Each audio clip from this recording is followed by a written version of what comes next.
tal, mis amigos? Aquí estamos nuevamente reunidos para ver el segundo capítulo de Kamikazes, la versión de los perdedores. A todos aquellos que no hayan visto el primer capítulo les recomiendo que empiecen por ahí para poder entender un poco mejor lo que sucedió, cómo se fue haciendo el camino para que Japón pudiera llegar a usar los kamikazes en la Segunda Guerra Mundial. Tenemos que entenderlo bien esto históricamente porque si no diera la impresión de que fueron una sarta de personas dementes o unas personas sensibles. Y no fue así. Necesitamos ver históricamente lo que realmente sucedió para entender por qué se pudo llegar a ese extremo que impresionó al mundo. A muchos sorprendió, a otros impresionó. Cada uno puede verlo desde la óptica que quisiera. En primer lugar vamos a hacer un pequeño recuento violento del primer capítulo para ir adentrándonos un poco en la época. En el video previo vimos tres temas importantes, que era uno, el shintoísmo, que era la religión que veneraban al emperador como el dios viviente en la tierra. Había una veneración por el emperador, se tenía mucha fe y mucha confianza, que en alguna medida se la ganaron, como vamos a ver en este capítulo. En segundo lugar tenemos los samuráis, o el código Bushido, que era un código muy interesante en el sentido de que enaltecía el valor, el honor, la dignidad del honor a cada uno de los japoneses. Es decir, ellos no les importaba llegar a practicar el harakiri o matarse o inmolarse, en el sentido de que ellos creían en un concepto mucho más elevado que la propia vida, el concepto del honor. Fue un tema muy interesante, como digo, de los samuráis que quedó muy infundido en la cultura japonesa. En tercer lugar, el periodo Sakoku, que fue un poco el hecho de aislarse de Japón aproximadamente cerca de 250 años del mundo, es decir, el equivalente, casi el equivalente a la época de toda la época de la colonia de los países latinoamericanos. Por increíble que parezca, Japón cerró sus fronteras y Ieyasu Tokugawa desconfió de los mercaderes, de los sacerdotes, porque tenía un temor de que fuera a perder su poder. Hay una anécdota muy graciosa, bueno, no muy interesante, que cuenta que en algún momento él le preguntó a unos católicos que qué era lo más importante, unos católicos japoneses, y le dijeron: mira, date al César lo que es del César y a Dios lo que es de Dios. Eso lo asustó, lo preocupó y decidió cerrar las fronteras y prohibir la migración. Cualquier persona extranjera que entrara en Japón durante esos 250 años, a través de él y sus sucesores, era inmediatamente matado y de una forma muy cruel. Acostumbraban colgarlos en una cruz a la inversa, con la cabeza baja, y dejar que la persona defecara, hiciera todas sus necesidades, todo colgado, hasta que finalmente el pobre hombre se terminaba muriendo, en una muerte muy violenta. Pero bueno, sigamos con la historia. Entonces, ahora entremos al segundo capítulo, que lo vamos a dividir también en tres partes.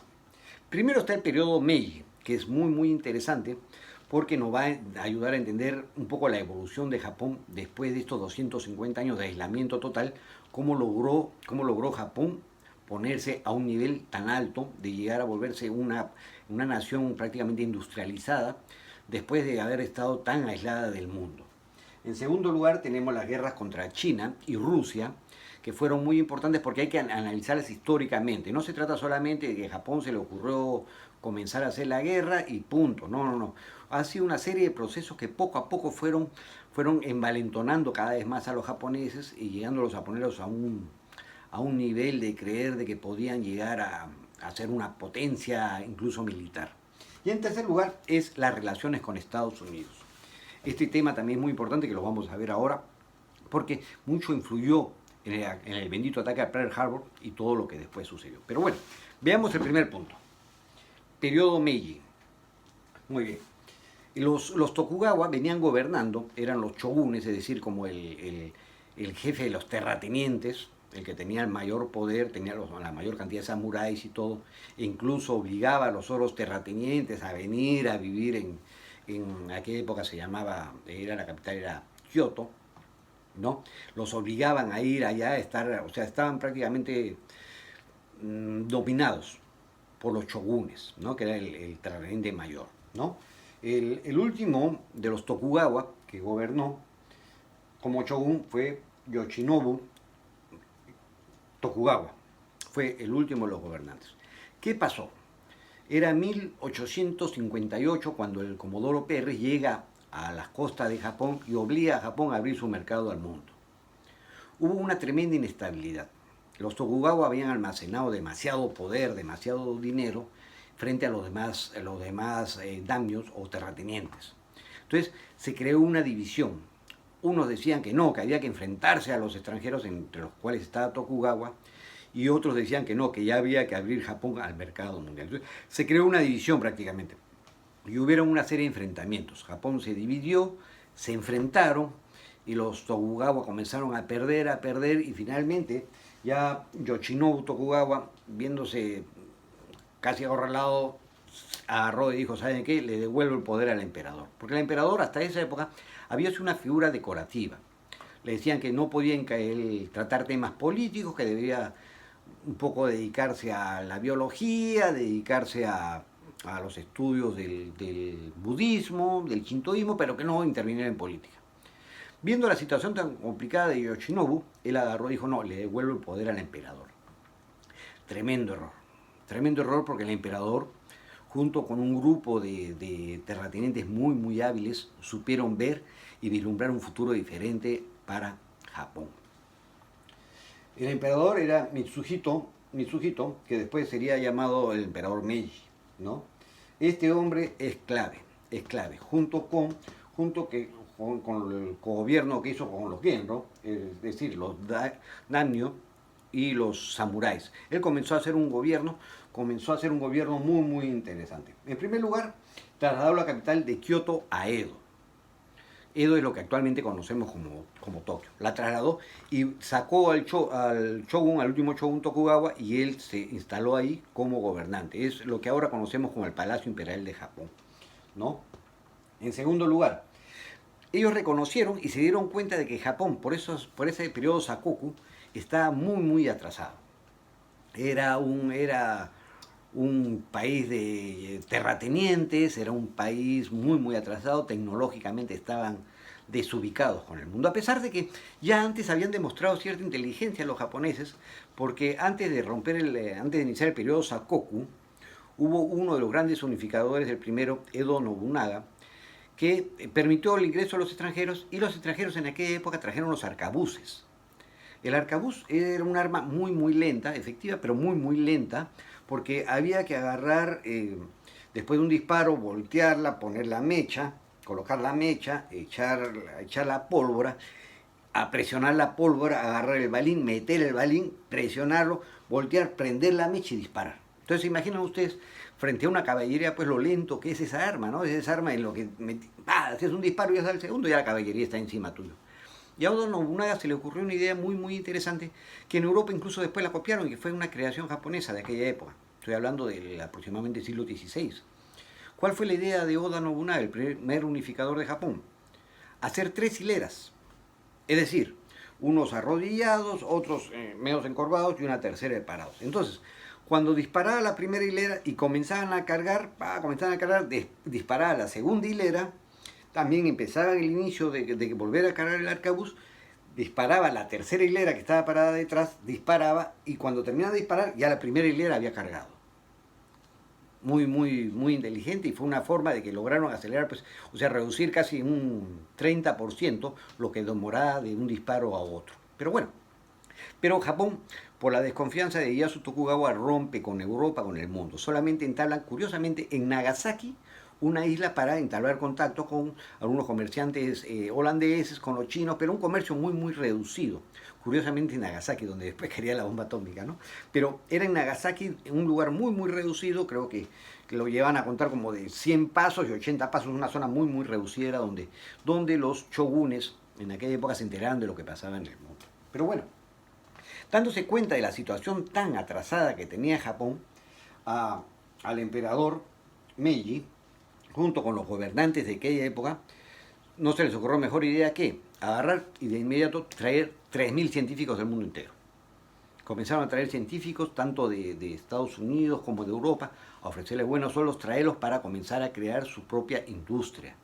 Miren qué tal habilidad en esa época, estamos hablando más o menos de 1868. Ya pensaron, porque Japón tenía un problema. Se dieron cuenta que en el mundo habían 2 posibilidades. O tú creabas materias primas, te dedicabas a exportar materias primas y vivías en el confort exportando materias primas, o te industrializabas. Como Japón no tenía materias primas, ¿qué tenía que hacer? Tenía que industrializarse. Y una de las primeras medidas que se hizo con el emperador Meiji fue el de traer científicos.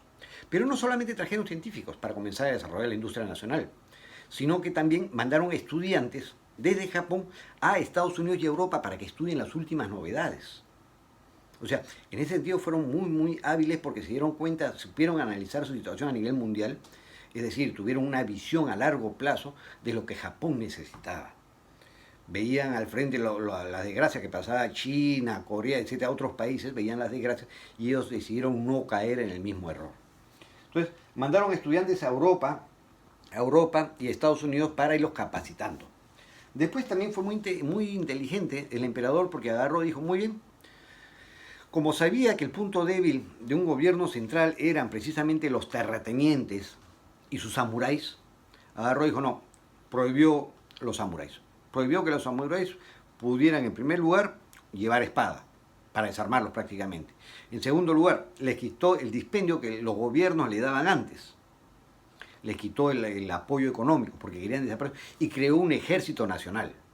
Es decir, fue muy hábil en el sentido de que concentró también el poder, no solamente se preocupó en el desarrollo de Japón, sino también concentró el poder en su entorno. Esto causó mucho malestar entre los samuráis, tuvieron algunos enfrentamientos y todo, pero finalmente el emperador se impuso. Logró crear el ejército japonés y desarmar a los samuráis.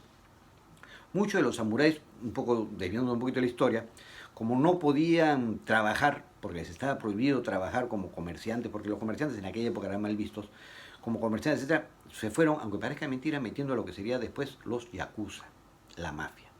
Por eso esa mafia japonesa es capaz de realizar prácticas como la de en caso de que te faltas el respeto o cometes algún error en contra de la organización, se cortaban el dedo.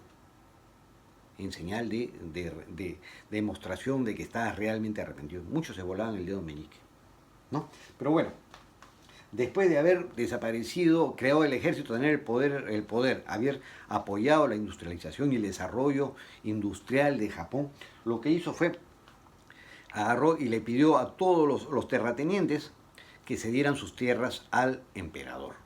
Es decir, les quitaba el poder que tenía. A cambio, les ofrecía que ellos iban a ser gobernadores en esa zona por un periodo de tiempo, durante el cual recibirían un 10% de lo que antes ganaban, sin necesidad de tener que mantener a nadie. O sea, económicamente, incluso para aquellos que dejaban sus tierras, les resultaba rentable, porque ya no tenían que mantener a nadie y que iban a poder cobrar un 10%, que era un estipendio bien alto para la época. Entonces, ahí logró ya desaparecer el control que habían por zonas, el control de los terratenientes, y logró el emperador concentrar todo el poder en su entorno. Finalmente, después de desaparecer el poder de los daimyo y los samuráis, comenzó a crear una organización política en la cual era de corte inglés, es decir, una cámara de congresistas, una cámara de senadores, ¿no? Un gobernante, pero desvinculó mucho a los políticos de lo militar. Es decir, él no quiso, o no quisieron, tanto los genryo, es decir, esa cúpula gobernante junto con el emperador, no quisieron que los políticos pudieran tener el acceso al poder militar. Entonces los hicieron separados. En un inicio eso fue muy acertado, pero el problema vendría después. El problema vendría cuando los militares comenzaron a tener más poder que los mismos políticos. Este es el primero de los tres temas que estamos tratando ahora.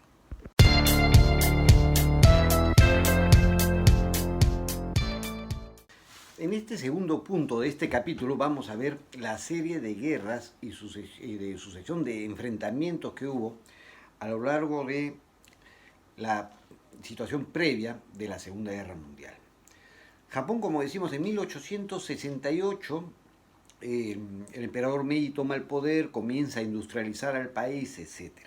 Entonces Japón se dio cuenta de inmediato que si no tenían una fortaleza militar, iban a ser un país muy fácil de dominar. Ya habían visto las experiencias de China, las experiencias a todos sus alrededores, que habían vuelto a los distintos países colonias. Entonces, entre los aspectos que comenzaron a tomar con fuerza fue el aspecto militar.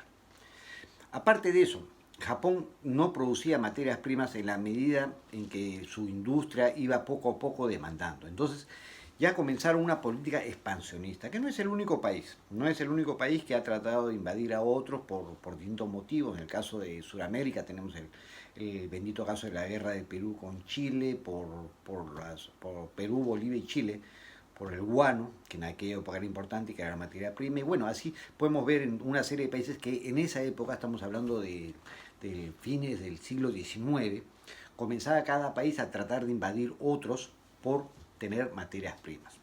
Entonces vemos, por ejemplo, en 1895 Japón invade Taiwán. 1898-1901 hay el levantamiento de los Boxers en China. Los chinos, cansados de las influencias extranjeras, trataron de hacer una revuelta en favor de deshacerse de los extranjeros. Eran 4 países, incluyendo a Japón, que finalmente aplacaron ese levantamiento y le pusieron una serie de sanciones a China. Después llegamos a 1904-1905, que fue la presentación mundial de Japón como una potencia militar. ¿Por qué lo digo? Porque en 1904-1905, que Japón recién tenía industrializándose aproximadamente 50 años, enfrentarse a uno de los grandes, como era el caso de Rusia, pues era algo ilógico. Pero Japón logró vencer a Rusia y logró quitarles el puerto de Port Arthur, este puerto, que era vital para Rusia, porque Rusia tenía el gran problema de que su salida por el norte del Pacífico era una zona que se congelaba durante los inviernos y que no podía negociar. Es decir, al año podía negociar 3 meses con los puertos que tenía. Entonces, Rusia estaba desesperada en el sentido de buscar un puerto por el cual pudieran ellos comerciar con el mundo entero durante todo el año por el lado del Pacífico. Entonces ellos tomaron por Arthur, los japoneses que ya lo habían tomado, que se lo habían quitado, una serie de oportunidades, se sintieron pues prácticamente engañados y temieron también la competencia con Rusia. Entonces se creó un enfrentamiento. Japón fue, atacó, venció a los rusos.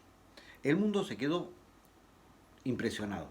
Primera vez que una nación no caucásica, es decir, un país no de gente blanca o de europea o americana, había logrado vencer a una de estas naciones. Entonces ya se comenzó a tomar en cuenta con cierta seriedad lo que era Japón. Entró en el plano de los grandes, digamos, de los que militarmente grandes estaban.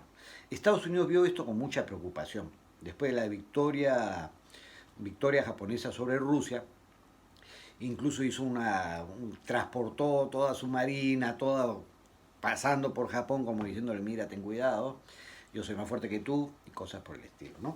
Pero, como digo, en 1904-1905, Japón impresionó al mundo. Me imagino que también los japoneses, por su lado, se sintieron pues orgullosos de sí mismos, porque vieron de que podían entrar a competir, después de 50 años atrás haber sido una nación pues de terratenientes y una nación realmente atrasada, a entrar entre los grandes del mundo. Después tenemos en 1928 el incidente Jinan. Después tenemos en 1931 la invasión y la creación del estado de Manchuria, que ya era un poco el crear un gobierno títere afín, ¿no?, que habían creado en Manchuria para los intereses japoneses. Es interesante ver, por ejemplo, la película El último emperador, que ayuda mucho a entender esta época, ¿no? Cómo Japón logró invadir y crear el estado de Manchukuo, ¿no?, con el último emperador chino y lograr tratar de tenerlo pues bajo su influencia, bajo su dominio. Tenemos en 1932 el incidente del 28 de enero, en el cual se invade Shanghái y alrededores. Y en 1933 la defensa de la Gran Muralla, y finalmente en 1942-45, que era la campaña de Birmania, es decir, porque Birmania era una colonia inglesa, que ya Japón, entrado en la Segunda Guerra Mundial del lado del eje, comenzó a atacar. Muy bien. Inicialmente Japón, con esta política de expansionismo y toda parte de buscar materias primas, lo que quería era desplazar, y lo logró en gran medida, desplazar a China como la nación más fuerte de la parte de Asia. Después China, ya caída en desgracia, ya el objetivo no era sino China como competencia, sino Rusia, inicialmente con los zares. Después, cuando en octubre de 1917 se realiza la Revolución Rusa y llegan los soviets al gobierno, los comunistas al poder, ya Japón veía a la Unión Soviética como un peligro. un peligro porque incluso políticamente pues estaban distantes. Por eso un poco la alianza de Japón con Alemania y con Italia, la cual la verdad es que no fue una alianza muy acertada, en el sentido de que Japón entró a la alianza pensando que Alemania, como lo habían dicho ya Hitler en Mein Kampf, veía como el principal enemigo a la Unión Soviética. Pero Japón, que estaba en problemas con Rusia, de influencia, entra en la alianza y se sorprende cuando ve de repente que sin conocimiento previo alguno ni nada, Alemania hace un pacto de no agresión con Ribbentrop por parte de Alemania, para no agredirse mutuamente. Los japoneses nunca llegaron a saber que lo que quería Alemania era nada más ganar tiempo. O sea, el problema de estos gobiernos dictatoriales, nacionalistas, es que les importa un bledo prácticamente sus alianzas y cada uno ve simple y llanamente sus intereses. Es así que después, adelantándome un poco en la historia, después Japón hace un pacto de no agresión con la Unión Soviética, cuando se está expandiendo por el Asia, hace un pacto de no agresión con la Unión Soviética para cuidarse las espaldas e invadir hacia el sur. Esto fue nefasto para Alemania porque los rusos, al saber que los japoneses ya no los iban a atacar, pudieron retirar todas las tropas que tenían en este frente y la llevaron, y vino a suceder lo que sucedió en Stalingrado. Pero bueno, los dos últimos puntos a tratar es este primero, que era la competencia de influencias, las influencias en el Asia, que primero era contra China y después contra los zares de Rusia y finalmente contra la Unión Soviética. Y otro tema interesante antes de cerrar este punto es la forma de negociar de Japón. Japón no llegaba a guerras totales, de invasión total, no. Japón lo que hacía era agarraba, atacaba, invertía, chapaba terrenos y se sentaba a negociar. Lo hizo tanto contra China en todas sus oportunidades como contra Rusia. O sea, llegaba, invadía, atacaba, invadía y después ya se sentaba a negociar para sacar lo mejor que pudiera. Era su forma, su fórmula de negociar. No era de guerras totales porque Japón le hubiera costado muchos años invadir toda China, invadir toda Rusia o la Unión Soviética, le resultaba muy difícil. Entonces, su forma de negociar era esa. Por eso nos da un poco de entender por qué el ataque a Pearl Harbor. Porque los japoneses pensaron que era muy probable que después de ese ataque podían llegar a una negociación. Pero los americanos dijeron que no. Los americanos, nada, rendición incondicional y punto, ¿no? Este es el segundo punto.